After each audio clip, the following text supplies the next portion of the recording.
At 7:30, we got Pitt, who's 4-2. Last 7:30 game, by the way. Traveling to Syracuse, who's 3-3.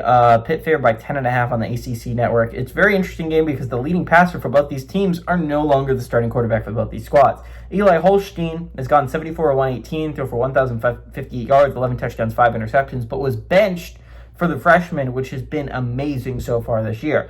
Desmond Reed has had 36 carries for 187 yards and a touchdown, and Raphael Williams Jr. has had 24 catches for 398 yards and 4 touchdowns.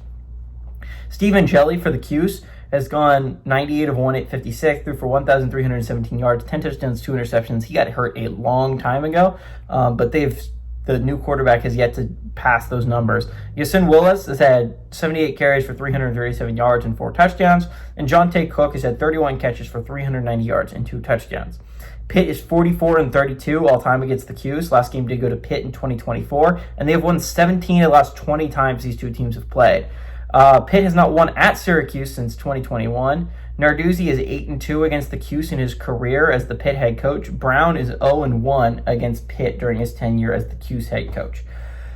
Again, Pitt, I'm going to be honest, they're giving themselves a shot in this playoff picture. Now, do I think they have a great shot? But no. But they have 2 losses in the ACC. They aren't in the worst spot. Now, unfortunately, the West Virginia loss has aged so poorly for Pitt. On the bright side, it was on the road, but there is very, very little that is going to help that West Virginia loss. That might be one of the worst losses anyone takes this year that is still in playoff contention. The loss against Louisville isn't that bad. I believe it was a road loss to Louisville as well.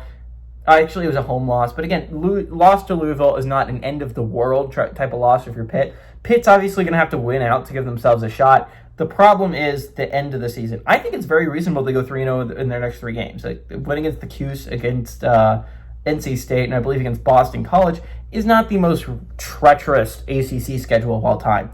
It's how they play the last 3 weeks of the season, right? They have Georgia Tech, Miami, and Notre Dame all on those last 3 weeks.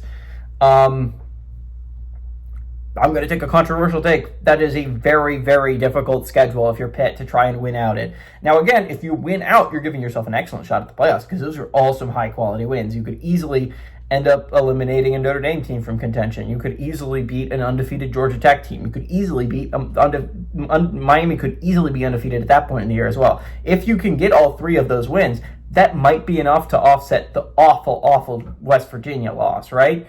So if you're looking at it from the Panthers' perspective, I think but this team has looked so good with the freshman quarterback. They have looked so dynamic offensively. Ever since the benching of Holstein, this has been a different football team. I think Pitt's going to win their next 3, and we're going to take it from there. But I like Pitt to go on the road. I like them to cover that 10.5-point spread. I think they beat Syracuse's ass because Syracuse has not been able to produce much offensively since the Angeli injury. Pitt can score points right now, and I like the Panthers to go on the road and pull this off.